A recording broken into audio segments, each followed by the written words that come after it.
Good morning. It's so good to be here in Helsinki. And we will talk about citizen science here in the morning. And today, why citizen science? And why research libraries and citizen science? And we will talk a bit about barriers and accelerators. And to the end, we will talk about societal impact in relation with citizen science and research libraries. We are Thomas Kaarsted. I'm the librarian. Yeah, and I'm the non-librarian. I'm from the Faculty of Health Sciences, and I'm head of our research and innovation support. But Thomas and I have worked together for about 9 years, because we had this interest, how can we connect people outside the university with the researchers inside our universities? And then we discovered this citizen science concept, and we have worked with that since then. And I think a main thread of our presentation is that there's a really strong point in that Kathrine is not a librarian. Because libraries, we don't live in this vacuum in our own little silo. Libraries are by definition open. My university library is also a public library. We have a strong sense of societal engagement and feel we should do something with our community. So if we want to work with researchers, who better to work with than the faculties? And Kathrine also got special dispensation to be on the LIBER Citizen Science Working Group as a non-librarian, together with Tiberius Ignat. So I think an idea also, if some of you are at the workshop tomorrow, this back and forth between the library and the faculty and researchers is a very important sort of swirl in our presentation. Yeah, so even though I'm not a researcher, but you can see me as a representative for the researchers. And we love our research library at the University of Southern Denmark. I paid her to say that. So, citizen science. It's not always just called citizen science. For example, at my faculty, the Faculty of Health Sciences, they don't talk about citizen science. They think that citizen science is something about an app and walking in the forest, and then I see a squirrel, and then I tap on the app and count animals in the wild or something like that. And we don't do that at Health Sciences, but we call it participatory science or participatory research, and some other research group calls it community-based research, and so forth. So the term itself, citizen science, is not that important, even though we use the term citizen science because it is rather well known, also in the EU, in the Commission there. I think what's important, and Kathrine will take you to a few slides on, that there's an actual definition of citizen science, but more and more the citizen science community is asking themselves not so much what is in the exact definition. There are maybe 10 subdivisions of citizen science, citizen humanities, citizen social science, citizen science for health, but it's more what can it actually do, how can we connect universities with society around a research agenda. It's much more important than the actual definition. So the citizen science community has become a little more open the last few years, but if we work within this, there are definitions, and we do need to tell you a couple of them. Yeah, and at our university, we have been working with citizen science for 9 years, but we don't have any researchers researching in citizen science. We have researchers that use the citizen science methods in their research. So, this slide we have from Muki Hackley, that you might know from UCL in London, and he talks about participation in citizen science at different levels. We have this citizens at sensors that is the ones going out in the forest with the app and tapping when they see a bird of some kind. But in the other end, you have this extreme citizen science, and that's where the citizens and the researchers work closely together on at research questions. And there are all these levels in between. And extreme citizen science might not be better than citizens at sensors. It's just different methods. So it depends on the researcher and the research project where you tap in this level. So what is citizen science? Well, as citizen science, now you learn a bit of Danish as well. Citizen science, it typically includes 3 different elements. It's about inclusion, and it's about contribution, and the reciprocality. And that's where it's very interesting for us, because we really believe in this concrete interaction between the researchers and the citizens. So, why talk about citizen science? Why work with citizen science? Citizen science is quite interesting.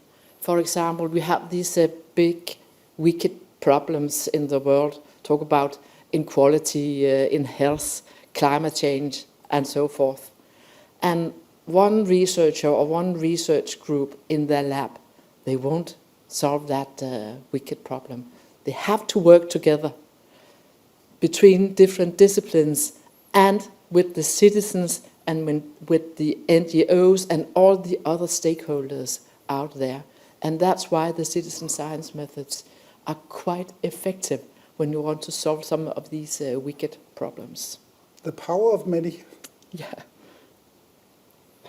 And I think that you're from different libraries, and I'm quite sure that you work with open science.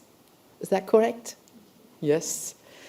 And when you talk about open science, there might be some connection to impact. Not scientific impact, but broader impact, societal impact.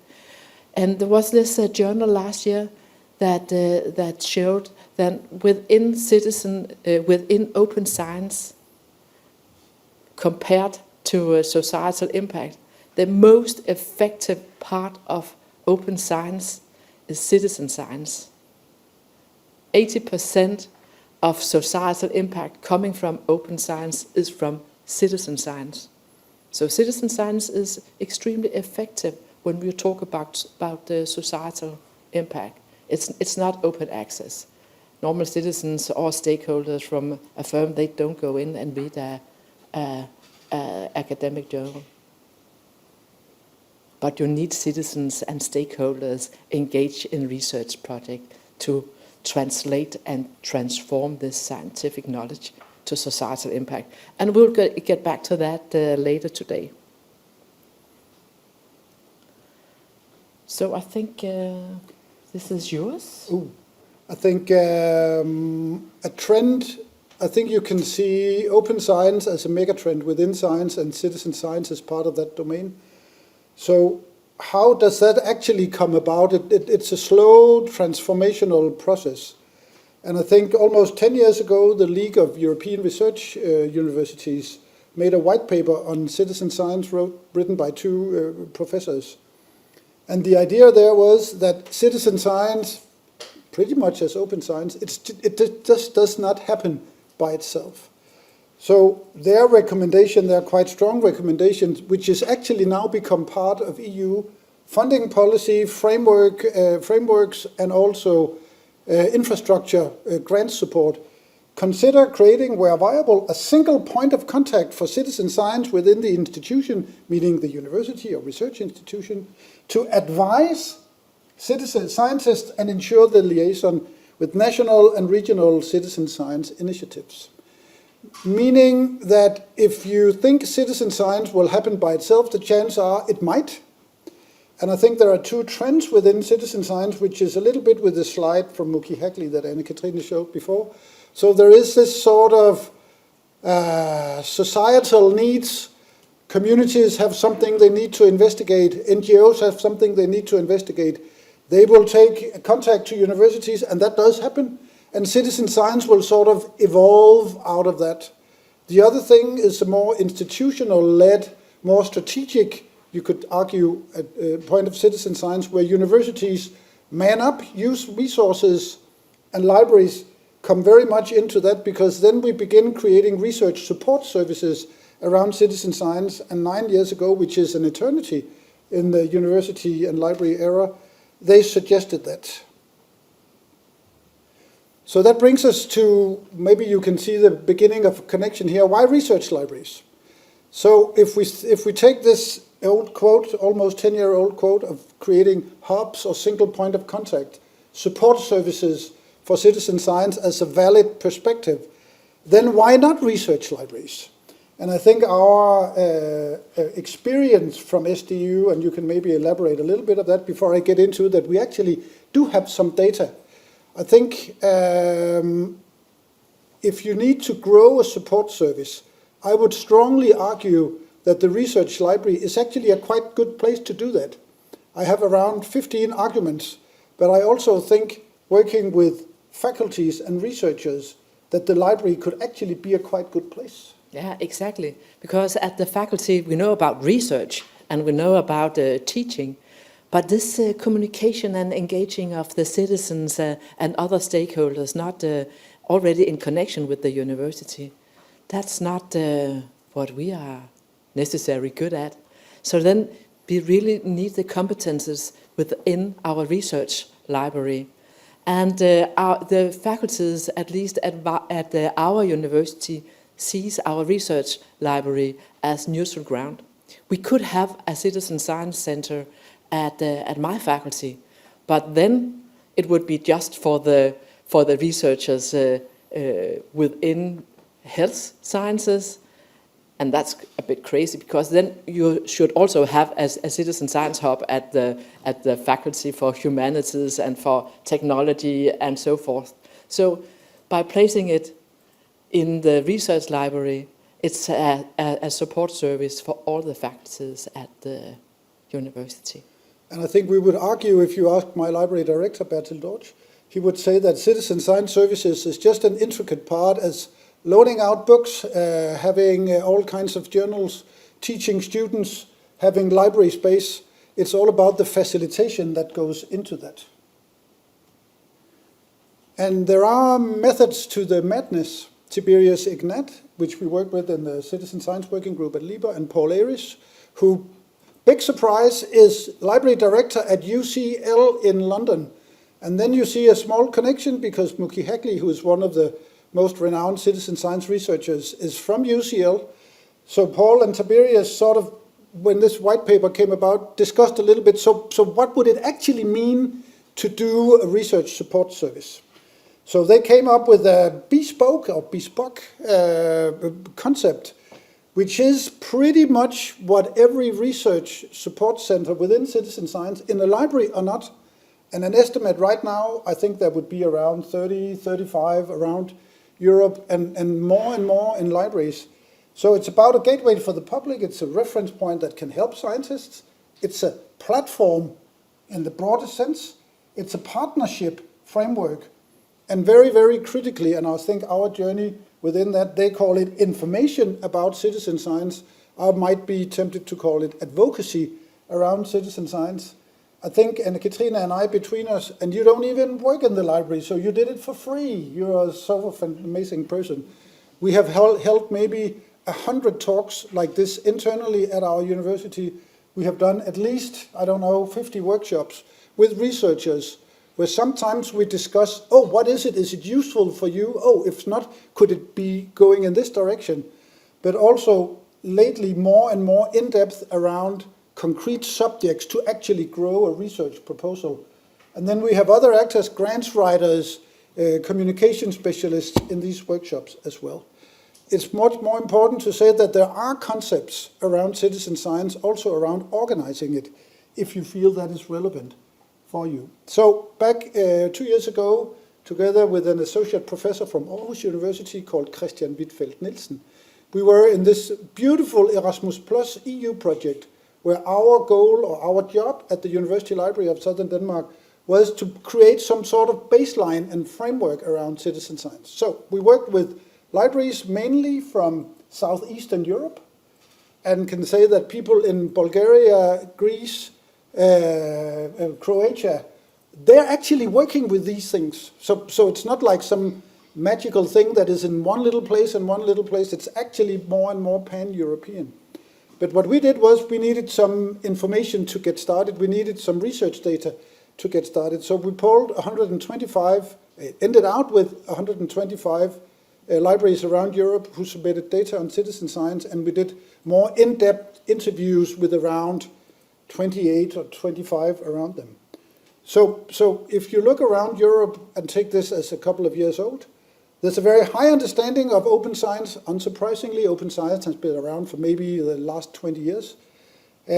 Elements of open science are commonplace and have been implemented in pretty much all libraries around Europe.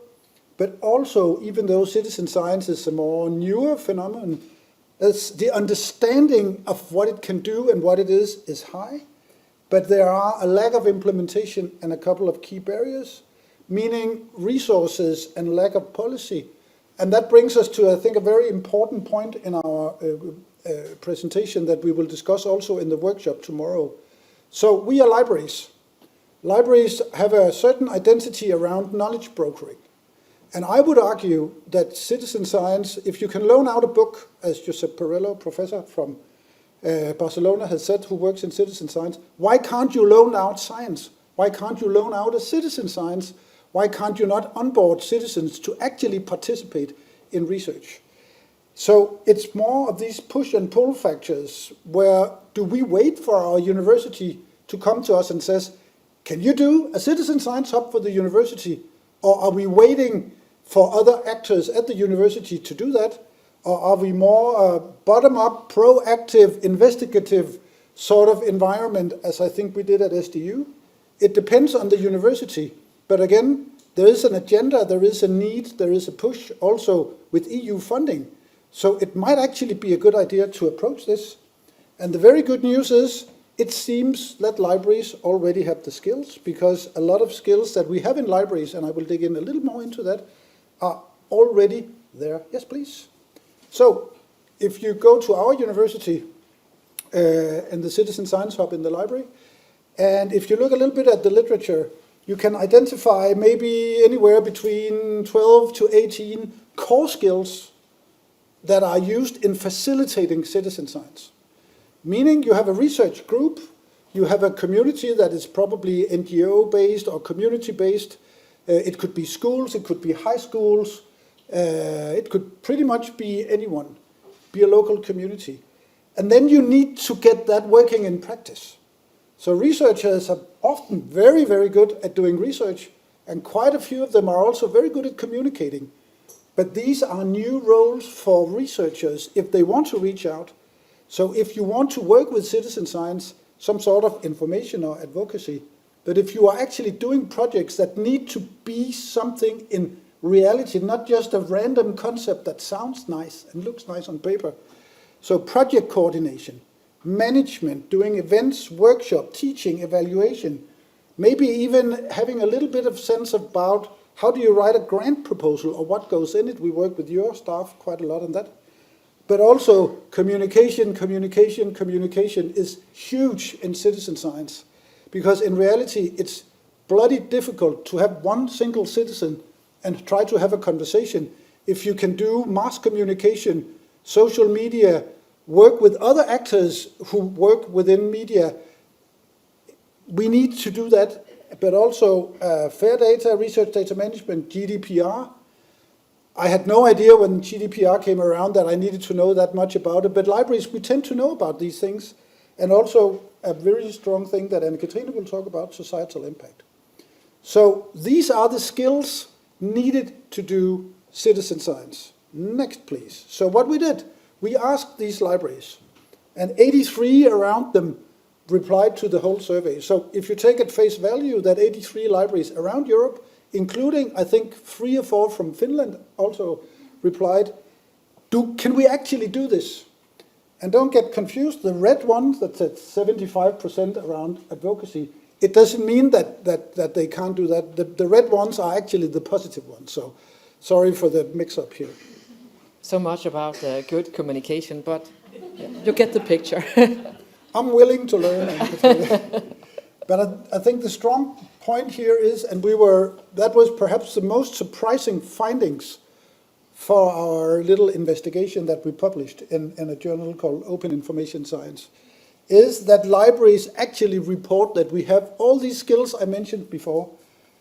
2/3 or 3/4 know about advocacy, project coordination, project management, doing events. Unsurprisingly, at libraries, we do event all the time. We just doesn't do it within the citizen science domain, but within students or researchers in other contexts. We report that all of us can do workshops or facilitate a workshop. We do teaching evaluation, and if we come down to communication, also almost 80% of report that. So it's just to say that when doing citizen science, we don't need to start from scratch. We did not start from scratch. We are doing competence development of staff all the time because it depends on the needs and the projects we are doing.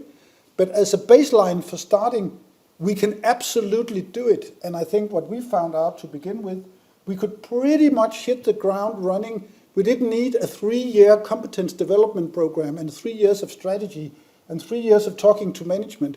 We simply started out, had some staff that fitted quite well into the needs of supporting the researchers, and then we simply tried.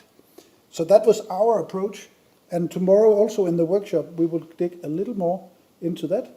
So key skills absolutely exist, but also crucially barriers which we are going to address also. And it's a little bit about libraries, in my opinion, and being the librarian, I think I'm entitled to say that, and then you can disagree or kick me when we have coffee afterwards. Libraries are not lazy. Libraries are sometimes complacent in what we do, meaning that we would very much like to help you, but you need to ask us. And I think that is a very good core strength of what we do. We don't go out and brag about a lot of things that we don't know about.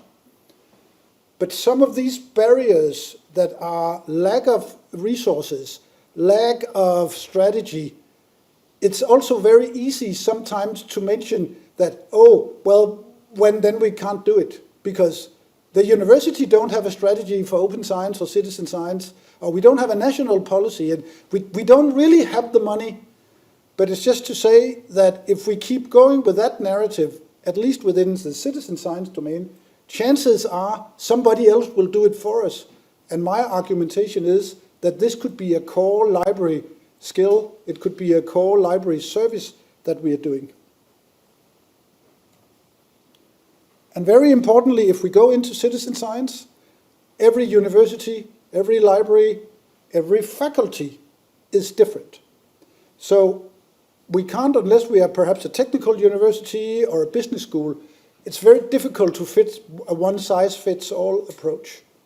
And also researchers are lovely and fantastic and innovative, but they're also annoying and they have special needs and they want to do it in exactly the same way. And so it's just to say that there are templates, there are infrastructures, but there are no one-size-fits-all. And crucially, we think the project we did with LIBOR libraries, we were 8 or 9 libraries, we did it in pretty much 8 and 9 totally different ways depending on the need and the researchers and also the library staff we had. So I think that's a very important thing. And then again, just a small caution, mind the gap. If we feel that organizing information and loaning it out to society for the greater good, then we need to be mindful that we don't sitting back in our nice comfy chairs and thinking, we're waiting for somebody to ask us to loan out this book. Information society is much more agile than that, and we might need to move with that. So a little bit about barriers and accelerators. There is no one-size-fits-all. But if we are going into citizen science, we might need to think a little bit about where are we coming from. Are we a university where we wait for our vice chancellor or president to call the library director and says, can you do citizen science? And we say, yes, ma'am, and then we do it.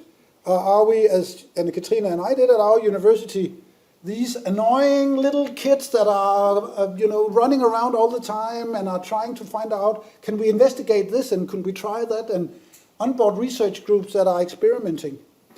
Are we an organization as libraries who are pretty much waiting for people to come, or are we more these persons who are going outside and doing advocacy? Meaning, are we doing a top-down approach? And I have seen wonderful examples from around Europe where the president called the library director and says, can you do a citizen science hub? And then a couple of months later, the answer was, yes, I can do it if we do it in this way. But mostly citizen science is a bottom-up experience at universities. And again, just to be mindful, there are some bottom-up approaches, there are top-down approaches. These are pretty much in the slide, so if you feel that you are going into that, you can get a little more in-depth.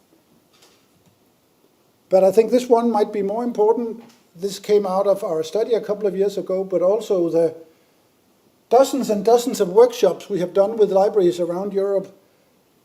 We need to think about if we are a library that are demand-driven and are respecting traditions and are trusting that grants officers or other people will get us the money, that we actually respect that we do not call researchers and ask them. Researchers call us because that's the way we are.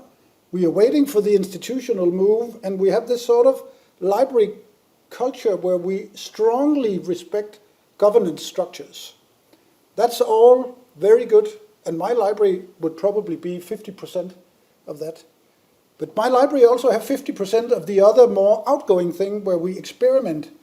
We have mapped citizen science activities.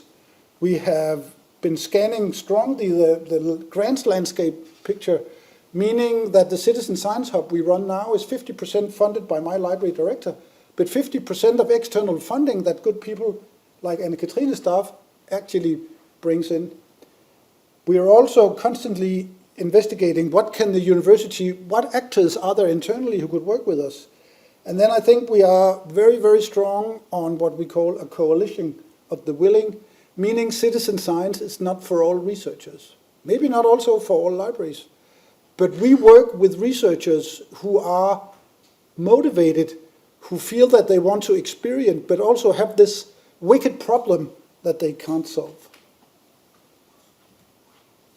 Which brings us to what we are actually doing. And this is our nice little office. It's not very big. It's quite small.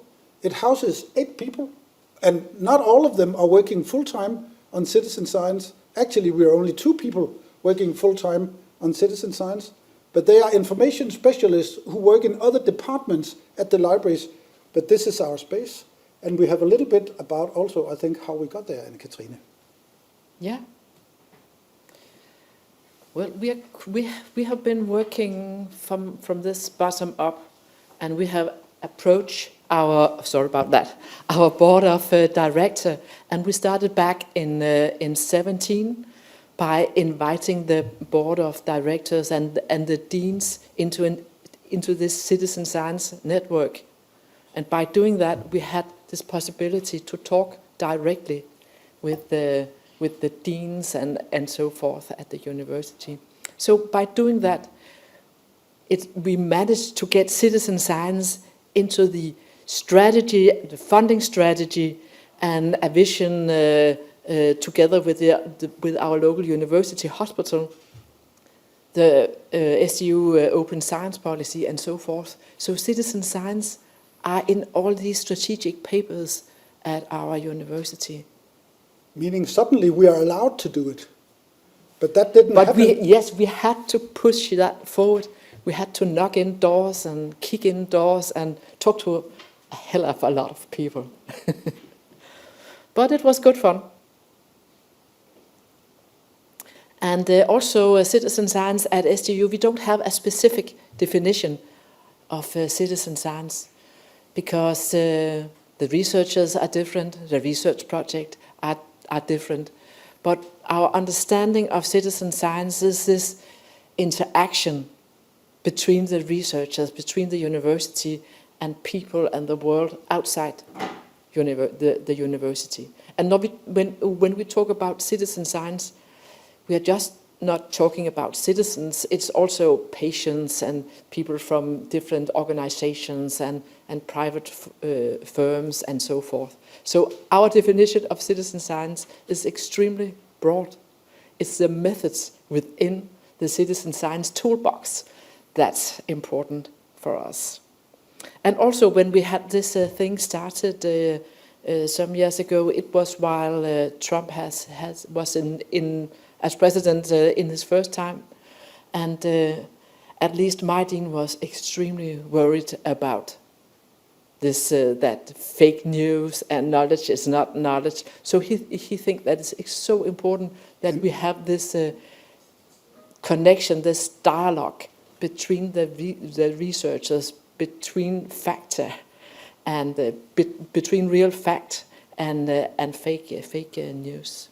And it hasn't gotten better recently. No. So it's still important. And I think this little figure tries to explain our Citizen Science Knowledge Center.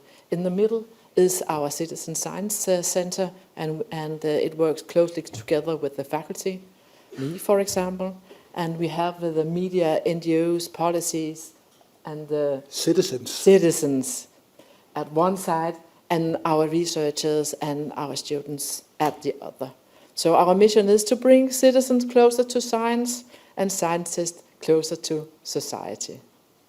And I think some of the examples we are showing you quite rapidly, in every single one of them, library staff have been involved in doing the actual implementation, facilitation, communication, whatnot, all the pretty much long list of skills that we showed you before. So when you think of that, I would argue, and you can correct me, Kathrine, none of these projects at SDU would have happened if the library wasn't in it. Of course. We need our research library. So yes? Yes, this was our very first citizen science project at SDU. And we did that together with the local university hospital and with a local media partner. And it was a very good idea to have this collaboration with the university hospital and with the media partner, because a lot of people sat in their homes watching this citizen science project. And we were a success from the start. Our board of directors, they loved us because we really reach out to the people, to the families in our island, Funen, at this point. So actually, it might be a bit lucky, but going from this very first citizen science project made it actually a bit easier for us to go ahead. And I think we should say that project was about the prioritization of research. So the university hospital first, and then all the hospitals in the region, because we sized it up, was that they presented citizen science or citizen science-ish projects. They were vetted by a scientific committee, and then they went on television, social media, whatnot, and then the citizens voted who should actually get the funding. And all kinds of dialogue and activities happened around that one. We did it for 7 years. Yeah. And had a reach, I think if we counted it up, I think more than 3 million people in our region heard about this project or acknowledged that they saw it somewhere. So in that sense, our management loved us because it was branding the university and the hospitals in a big way. And it is a niche of citizen science project, but it's in some way related to policy impact, because it was the first time that normal citizens had something to say in which project that should be funded. So in that way, it was quite important, actually. Yep. Okay, we also did this project, SDU Moves, within our university. The project is funded by the university, and all the staff at the university are the citizens in this research project. And the whole idea is that moving is quite important for our health and our well-being. So what we are doing here today, having all your people sitting down, that will kill you, because sitting is the new smoking. So we try to, and it's actually quite difficult at a university to change this culture, because at the university we sit down and we think hard and deep, and we don't get up and walk outside, have a walk and talk, but we try to change our culture just a little bit, so it is allowed to get up and do a walk and talk or something else within the working hours. And a very interesting benefit of that, a very positive intended side effect, is the next slide. Because this is our Vice Chancellor, Jens Ringsmose, who is in head of the whole university. And he used to be a handball player himself, but he actually got it. So we got him to spearhead that, yes, you can do this. Yes, we support it. It's around 3 sustainability projects that were funded by the university. So that very much gave us sort of this license to operate.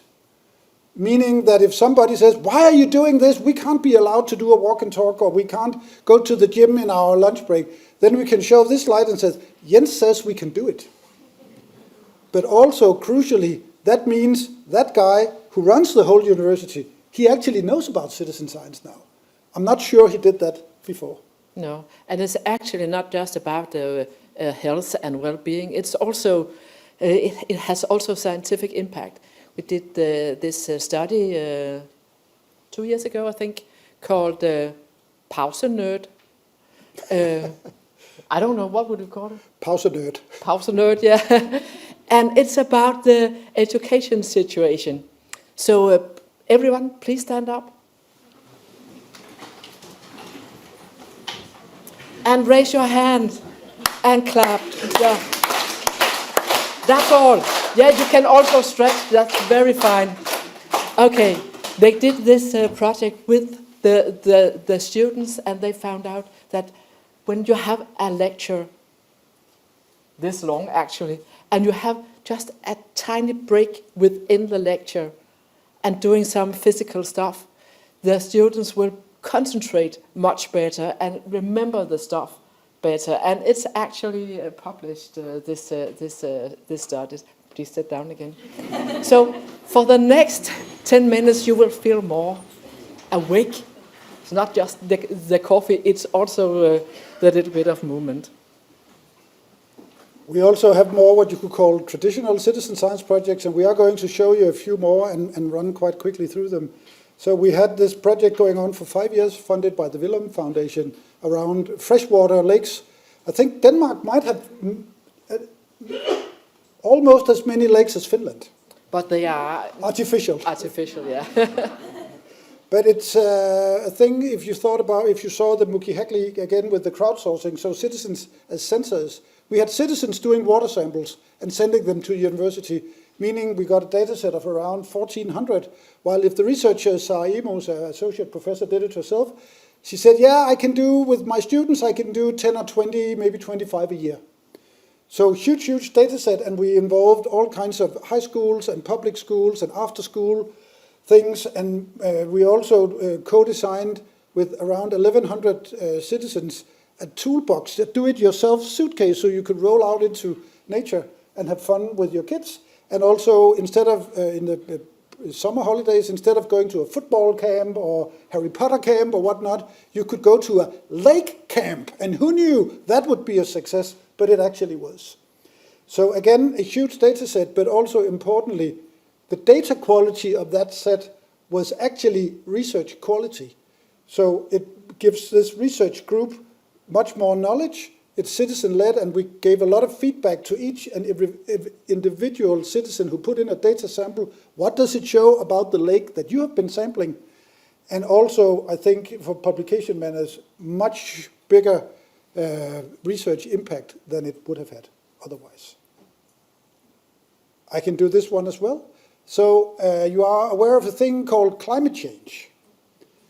And this affects all of us, but a thing that it affects more and more is younger generation, 24 or 25 and below, who are said and have been measured to suffer from eco-anxiety. Meaning that my generation, the more older generation, say, oh, the world is screwed, it's going to go under, and we're going to have, sunny beach in Helsinki, but we are just dumping these problems on other generations, and they don't feel they have any voice, they don't have the power, the means, the money, the influence to do something. So how do you work with that? So we work with an innovation professor, a climatologist, and a literature scholar, thank you, around flash fiction exercises for high school students. So we ask students to write an original short story. They send that into SDU as research data, and currently we have around 600-700 of them.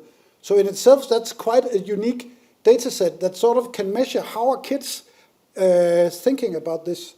But also we ask the students to analyze them and compare that to the analysis of the researchers, and then we meet up to discuss it. And we also ask students to do a ChatGPT story, because guess what? They will be doing that anyway. So we compare that as well, and that gives quite new insights to, and also method to how can you engage students and try to give them a voice. And that has just been upgraded, so we're doing it in Denmark and Germany right now. Yeah. Also, super simple, quite traditional citizen science project. We have small whales around Denmark. We built an app. We did a huge campaign, and currently we have 14,000 observations with publishable data that has gone into double-blind peer-reviewed journals around it. We built the app. And also we have a project also with high schools where we have high schoolers as part of their curriculum. We build a learning platform as a third-party mediator between the schools, the high schools on one side, and the professors from the history faculty on the other side, where kids are interviewing their grandparents about the family revolution in the 1960s and 70s, where women go into the workplace, where you have birth control, where you have people moving to the suburbs, but also where you have counterculture, and there's all these things going on. And the goal is to have an open data repository with 1,000 interviews built on oral history. And I think also the researchers there are quite surprised about the data quality. It might not be as good as if the Professor Claus Petersen did it himself, but he's getting 1,000 interviews. And again, he could maybe do 5 or 10 or 25 if he had PhD students doing it for him. So all these things evolve around the library skills. The library pretty much are the operational center, not the research. We are not PIs, we are project managers of all the projects, and maybe 20 more that we haven't showed you. And library staff work with researchers every day, every hour, to make sure that the researchers can connect with the public, collect the data they want, but also include the public and not just grab the data and run. And that brings us to why we're doing it, and a new trend that we feel is very, very important about impact or societal impact. What do the researchers need? They need funding. And the funding landscape is changing nowadays. Earlier it was all about scientific impact, and our researchers know all about that. But now it's also about societal impact, real impact. I was at a meeting at Brussels a few weeks ago, and they talk about the new landscape, and they couldn't say research without saying innovation and real impact. And our researchers is not that good at thinking about societal impact. Actually, at my faculty, you should say that, well, people working with health, they should be very much aware. And they are to some kind, because it is applied science. But even though this real impact deep in society is not that usual for researchers to think about that. So we can help them in this dialogue. You sometimes say that your faculty have a whole room of gadgets and things that have been invented, but that are not used. Yeah, a lot of innovative products and solutions lying on the shelf. They might be used at the local university hospital, but not in big scale, and that's a problem. It's a problem for Denmark, and it's a problem for Europe. So we have to change that, and I truly believe that we can help our researchers coming this way. And this slide is from Gabrielle Leo from the EU Commission.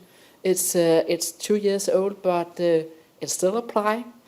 And the EU Commission is very aware of citizen science as an important tool for research and for innovation. It can contribute to excellence, for example, by having this very huge data set, and can contribute to effectiveness by linking the research with the society outside, and it can also contribute to trust in science. And I'm quite sure that Framework 10 is coming up in a few years. They might not use the term citizen science, but I'm quite sure they will talk about involvement, and not just involvement, but early involvement.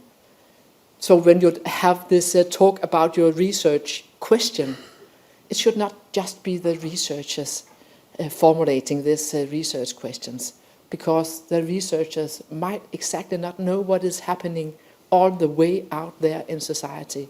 They might have a good idea, but they don't know. They don't have the lived experience. So very early, you have to take in citizens. You have to take in stakeholders.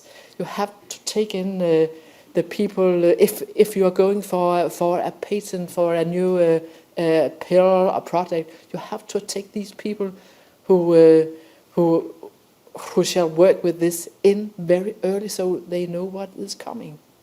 So it's quite important. So what is broader impact, or societal impact, or real impact, or whatever you want to call it? Impact.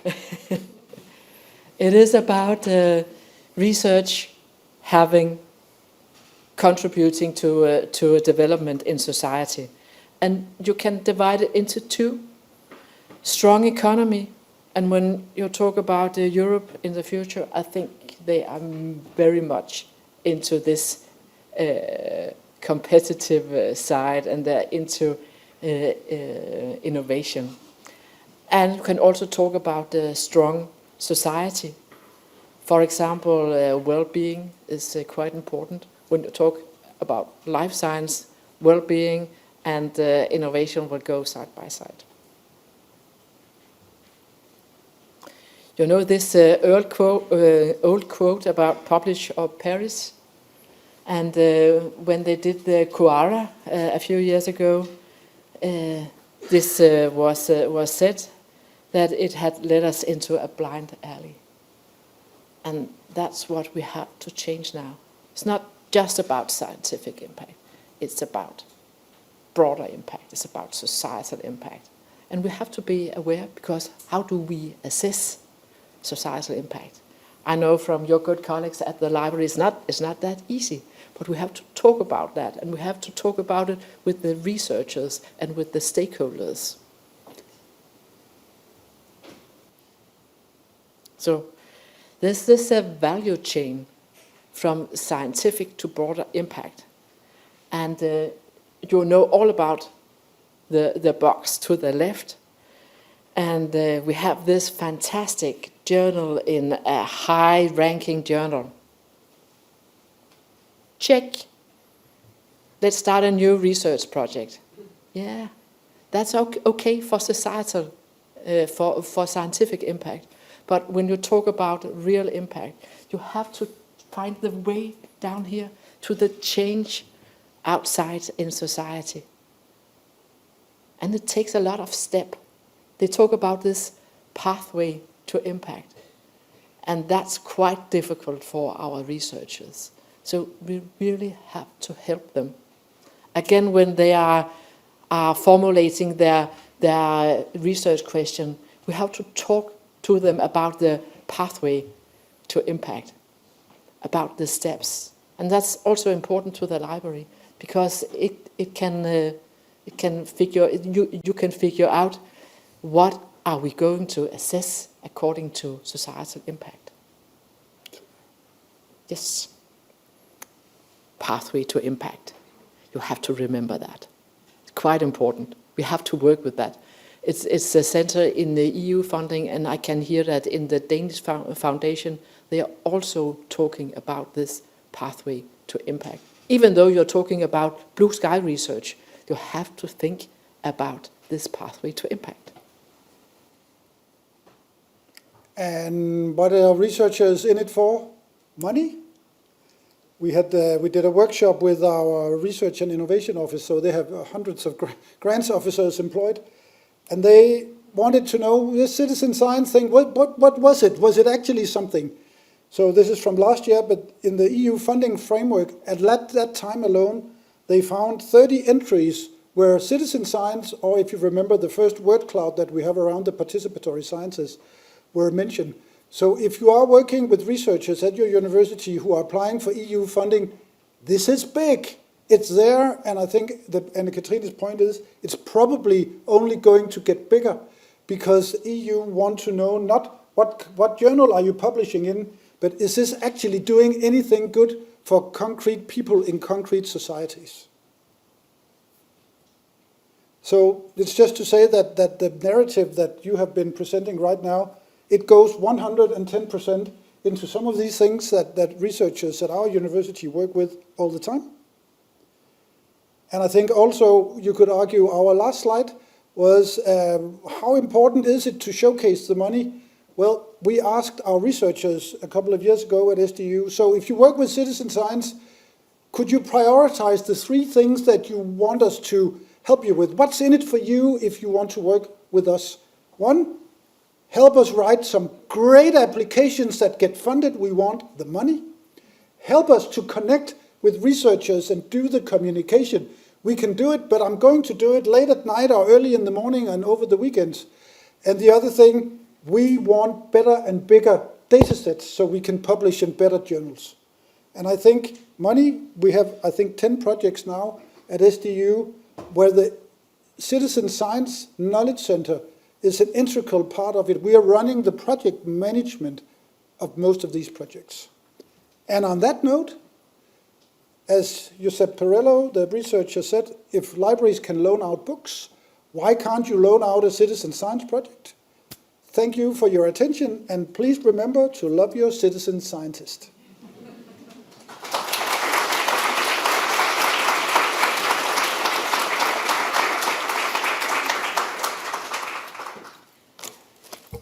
Thank you so much. Before the questions, we'll take a short comment from the Finnish perspective. So we have here Heidi Enwald, and she comes from the University of Oulu and is a university lecturer. So please, Heidi, your comment. Good morning, everybody, and thank you for the invitation to speak after Anne and Thomas today. It's a privilege for me to be here today. And I'm speaking about the engaged research in Finland especially. So I'm focusing on Finnish perspective, but also to a little bit broader perspective on engaged research and citizen science. So during the years that I have been involved in citizen science activities in Finland, like 6 years lately, I have seen some progress in Finland, also towards the institutional support and the tools to be used, as well as maybe the most important thing that researchers acknowledge that they are doing research that can be related to these concepts that have been discussed today. Engaged research, participatory methods, co-research, and so on. And of course, this societal impact has been highlighted also by Finnish funders. That is quite important for us as researchers to take these notions by Anne and Thomas also into consideration. And also the interdisciplinarity is something that I want to remind today related to this topic. And Thomas and Anne also already covered different kind of levels of participation in research. And I give some highlights from Finnish situation related to this citizen science topic. And I want to start from the extreme level, from that demands deep engagement from the participants to the research. So in Finland, already in 2019, a co-research network, Kanssatutkimuksen tutkijaverkosto, was established, and this is very the extreme level of this kind of engagement and involvement to the research, as the participants come to be as co-researchers in these projects. And this network, it tells us that there is a need for this kind of collaboration between different researchers, and this is one of the methods researchers use to do very engaging research. And this is very multidisciplinary network, and I think there are different representatives from all of the universities and research institutes in Finland may be involved in this. And by picking this example, I wanted also to highlight interdisciplinarity related to this topic. But of course, citizen science, the kansalaistiede, it's maybe has the deepest roots of these all, and it dates back a long way back in Finland also. And it's of course carried out and coordinated by universities, research institutes, and many organizations in Finland. But maybe for me it's most outstanding that in many cases the researchers themselves, they see themselves as for example, climate change researcher. They don't see necessarily themselves as citizen science researchers, because it's just one, or it can be just one tool in their toolbox. That this project is about citizen science, but the other projects that I'm involved with have different kind of methodologies. So this maybe affects to the continuity of this ideology in research and in researchers' thinking also. And other thing that was already mentioned was that it's not always easy to find participants in these kind of projects where the research participants are going to be more involved and more engaged to the research. And there have been in Finland some recent activities that are trying to solve this out and help the researchers. And the example of these are the Finnish Digital Citizen Science Center that is hosted by University of Jyväskylä, but there are other collaborators also. I think University of Helsinki is one of them. And recent citizens research panel by University of Turku. And there are also these kind of activities among other universities and research institutes, but I might not be aware of them all. And I think those universities that don't yet have these kind of activities are going to follow also. And maybe here the academic libraries are becoming visible also in this field, and even more in the future. And for me, the idea is that maybe when different parties make their own solutions, but will there in the future be something done together as a collaboration, for example, for these kind of activities where the research participants would be more easily available for research. And also in Finland, citizen science is really much connected to open science and in the discussions related to open science.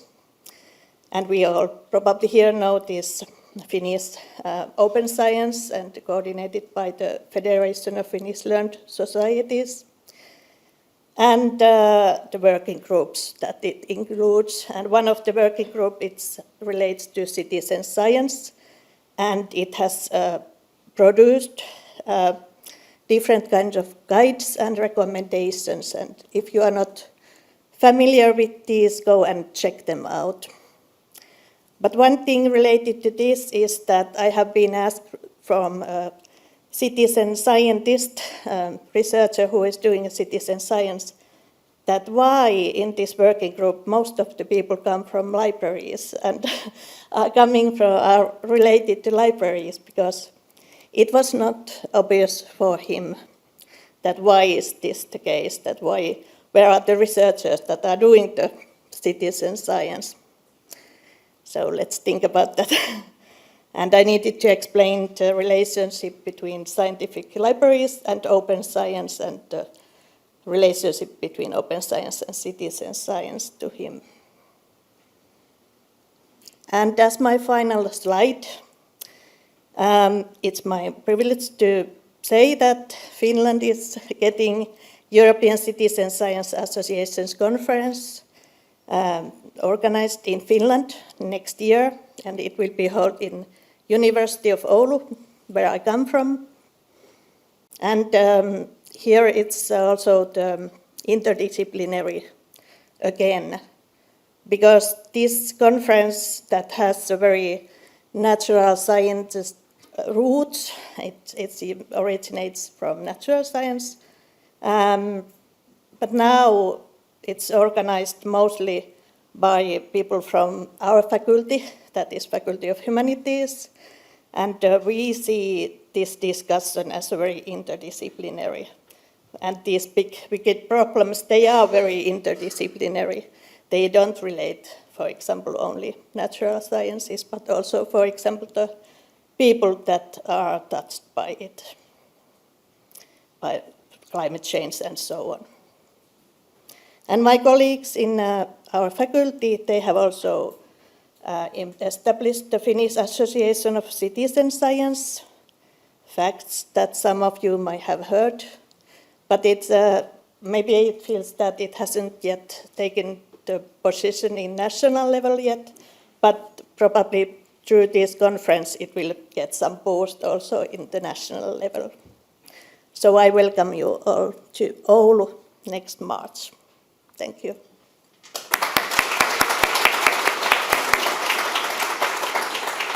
Kiitos, Heidi. We might have time for one question or comment. Do we have any? Okay, we have one question. Heli Kautonen from the Turku University Library. Hello, so Heli Kautonen from the Turku University Library.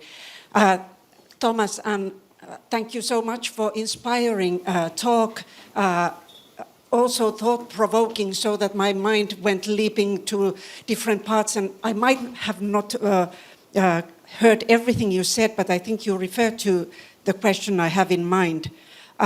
In your presentation, you mentioned several times, or sometimes, that one of the benefits of citizen science is that it contributes to trust in science and trust altogether for the society. But we all know that the societal appreciation of science has declined, and so we most likely reach those normal citizens when we approach citizens, when we engage them, we probably reach those citizens who are already interested in science, or who value science, or who are just curious about new things.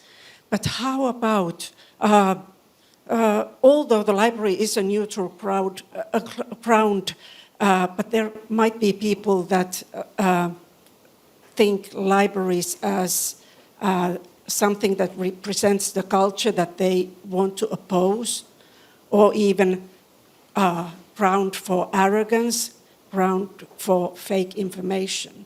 So I would like to hear your experiences or ideas of how to reach those audiences who reject or even hate science? Yeah, I think you're totally right, but it can be done in many ways. But one a bit easy way is to connect and collaborate with the civil society, and by these groups already organized in society, you can have access to other groups than the academic people, 50 plus, probably most white. So that's one way of doing it, at least. I don't know if you want to comment. I think citizen science cannot solve all the problems in the world. It can help solve maybe some of them. There are evidence that if you participate in science, you are much more likely to trust science and trust the information that comes out of it. And the huge dilemma for citizen science is it's white, middle-aged Western society. You could easily argue that. So our responsibilities as knowledge brokers within citizen science is to reach school systems, high schools, marginalized communities. We are trying currently to work with a quite extreme approach on health inequality. And it starts with Linnea, our colleague, and a series of workshops, part of faculty strategy at your faculty, where groups of researchers work with citizens to actually form research questions and this form of projects at the extreme early phase, so that if it's around marginalized communities around in Denmark, that they get a voice in the actual design and not are just onboarded, and then we grab the data and go. So it's one small step. There are others, as Kathrine mentioned, but we as universities, we as libraries, absolutely need to be mindful of the exact thing that you are saying. So thanks for the question. And a very concrete thing is also to not have your events at the university, but for example at a public library or something like that, where people normally come. Thank you so much. And this is for you, Anne. A little something from us, and we have to move forward. Thank you very much. Thank you.